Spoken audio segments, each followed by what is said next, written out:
Hey everybody, welcome back. This second video is describing Newton's second law, and I really like this topic because it has this kind of nuance. Like at first glance it seems really straightforward, but actually once you understand what it's saying, it can get pretty complicated, and maybe unfortunately it can sometimes be complicated from a math sense. I also really like Newton's third law for a similar reason. At first glance it seems really easy, but then conceptually it gets very challenging. So we're kind of just going to introduce the second law today.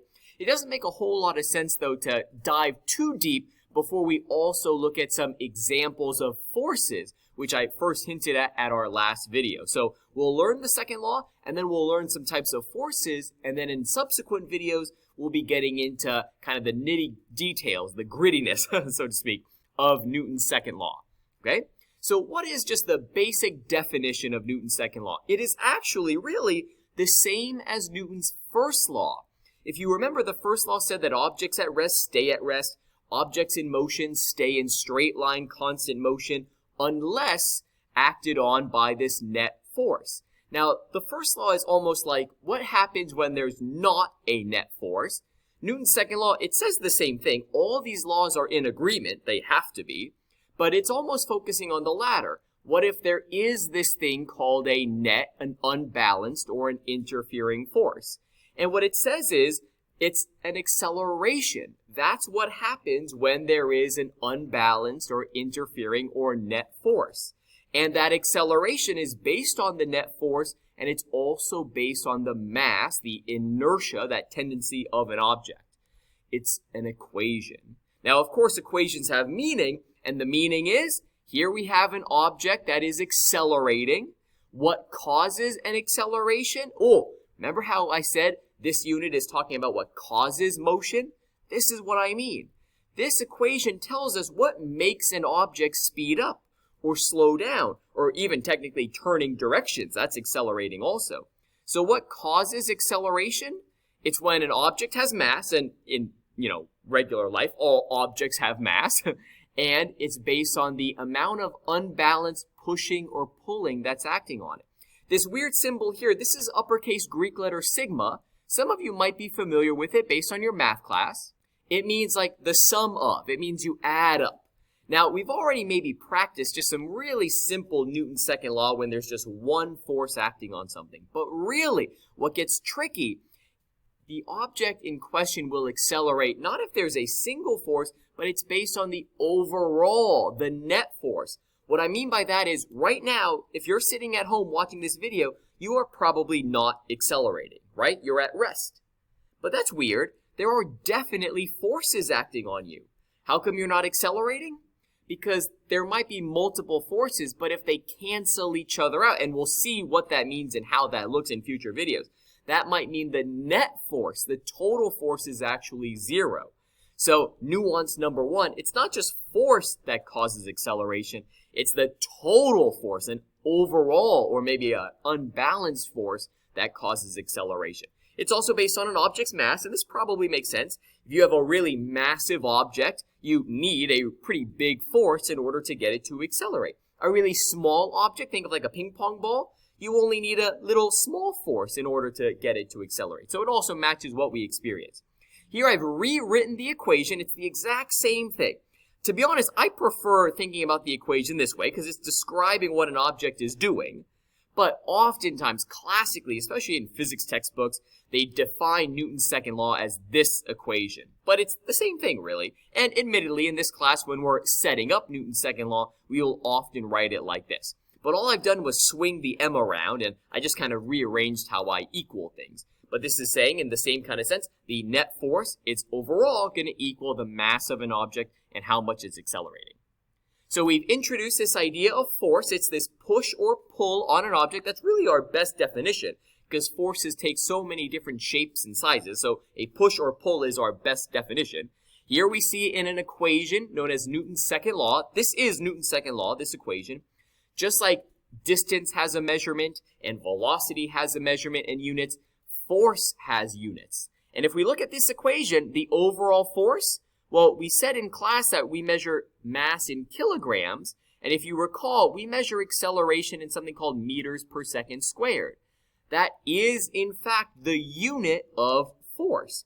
How much you push or pull on something, we would call that a kilogram meter per second squared. Now, that's a mouthful. That's not exactly helpful in intuitively understanding. This is given its own special name, named after the person this law is responsible for, Isaac Newton.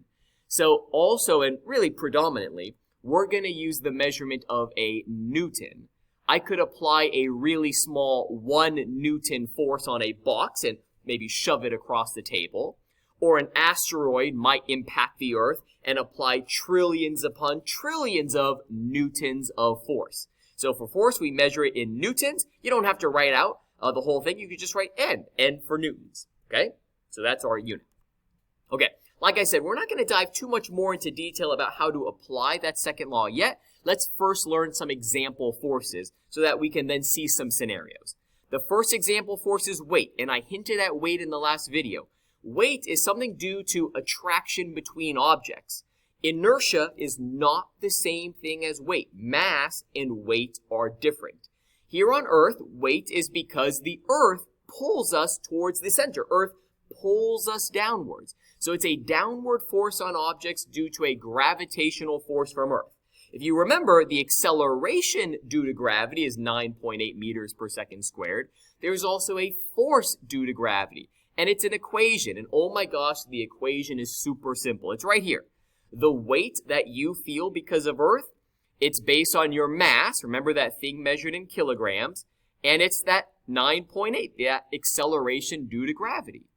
Now, when we use equations, or maybe when we use this in diagrams, you might not want to write out the whole word, so we use a lot of abbreviations. You could use either of these. So maybe we have this box, and I want to indicate that it has some weight force acting on it. You could label that W. Everybody, including College Board, would know what you mean if you label that force as weight. Also, maybe some people like to label all forces as force, F, and then they put like little subscripts. Both are totally acceptable. In my class, the AP test, both are good. I think I tend to do this a little more often because I'm lazy and I'd rather write one letter than keep track of subscripts, but both are totally valid. Okay, you could write it this way or that way. What's most important is that you clearly label them. So there's a force, weight, pretty easy. There's another force known as the normal force. Again, maybe you write that as N. That's how I tend to do it. But you could just as easily, if you like to always label forces as F, you could have a little subscript as N. Both are acceptable. The normal force is a supporting force. It supports an object. Like right now, you're probably sitting on a chair. Well, that chair is supporting you. It's applying a force, probably upward in this example, okay, pushing on your keister, your behind. That's known as a normal force. The floor can supply a normal force, tables, ramps, etc. Like I said, your chair could be supporting something, okay? If something is kind of pushing upwards to support you, that's a normal force, all right? Here I have a diagram where I have this box, and maybe this is a table right here. Gravity pulls the box downward, but the table is supplying an upward force. Okay, that's why your computer isn't crashing down to the floor right now, because your desk or your table is supplying a support force. Okay? Now, a lot of times it's easy because the support force is perfectly straight up, but really it's a normal force because this force is actually always perpendicular, known as normal. Maybe you've heard that in math class. This is why it's called the normal force. In math, normal means perpendicular to the surface. So what that means is the tabletop is nice and horizontal, so the normal force is perpendicular, that's straight up. But what if I had a scenario where I had this box now on an incline? Weight always acts straight down. We'll see that. You'll get good at this, don't worry. Weight is always straight down because of gravity. But this incline, it also supplies a supporting force, but it turns out that supporting force is always perpendicular. So now my surface is like this. It's at some angle. Perpendicular or normal to that angle is like this. Ooh. So now in this scenario, this support force, this normal force is actually at some angle because it's always perpendicular to the surface. Here's the surface in this example. Here's the surface in this example. That could change based on your scenario. But that's normal force. Next one, just a couple more to go. There's something known as a tension force. Again, there's a couple different ways you could diagram it. We use the word tension as a label for forces that are acting on objects from like a string or a cable, a chain, a rope. I like to call these things danglers. This is not an official physics or college board term. This is a physics term. Imagine something that you can dangle. String, chains, rope, all those things dangle. This person is using a rope to pull a box. So a lot of times in problems, they'll say that there is a tension force from this person being applied to the box. So here I've drawn it just like this. Now the string is also telling you the direction because the force is coming from the string that's being pulled on. So this person, look, the string is acting horizontally. They're pulling to the right. So the force is acting to the right. This may be how I diagram it. A rightward force, I might label that T again, or you could do this, okay, acting to the right. If there was another string, maybe somebody else was pulling this way, maybe go like this, pulling like this, aha. Well, now there's a force in this angle. The tension would also be in that angle. Now, the strings, they're not adding any force. This is important. The string or the rope, it's almost like an extension cord. This person could just grab the corners and pull the box, but the string, maybe they're way over here. They're way over here. Now, if I change my diagram a little bit, okay, aha, now they're pulling from this big distance. The distance doesn't actually add or even subtract the force. Again, think of it like an extension cord almost. It doesn't add electricity. It doesn't subtract electricity, but it might just extend the diagram. But there's still some force that's acting on it, okay? The other thing to keep in mind about tension is that it can also be used to change the direction of a force. Like here I have maybe a box. I could hold the string like in this kind of way and just pull on it upwards. Or maybe I enlisted a pulley and I can apply that same tension force downward. Again, I'm not actually adding any force, but it might change the direction because strings are malleable. They can bend and warp. They can go over pulleys, okay? So they're also used maybe if we want to change the scenario, but it's still a certain force. It's not adding or subtracting any force. If I'm supporting this box that's maybe 50 newtons in this scenario, maybe I'm pulling it upwards with 50 newtons.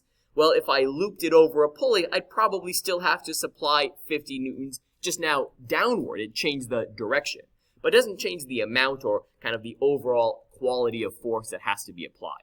Okay, so that's tension. Don't worry, you'll get practice. I know I'm going quick. The last thing I want to say, my last slide, not all forces have set names. Like here I have this girl who's pushing on a box, okay? You could call this pushing force, to be honest, whatever you want. Like maybe you just call it force P for push, or maybe F sub P. Or, you know, maybe if there's a scenario where there's multiple people pushing, maybe you call this force from the girl, okay? Or maybe girl 1 if there's multiple people pushing on it. There's not like a rule that says every force has its own name. What's important is that you clearly label these forces. The actual letters aren't crucial. Here's another example. Think of like a stop sign. There are multiple danglers, multiple ropes that are applying forces in this example. Like here's a tension force coming from this string. But that might not be the same tension force from this string. You wouldn't want to label them the same thing. Maybe you label this T1 and T2. And to be honest, here's maybe another one. Here's maybe T3. Or you could label this T left or T right and T middle.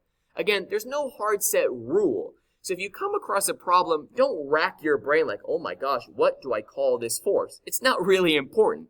As long as you label it and you recognize that it's a force, it's acting in some direction, that's what's most important.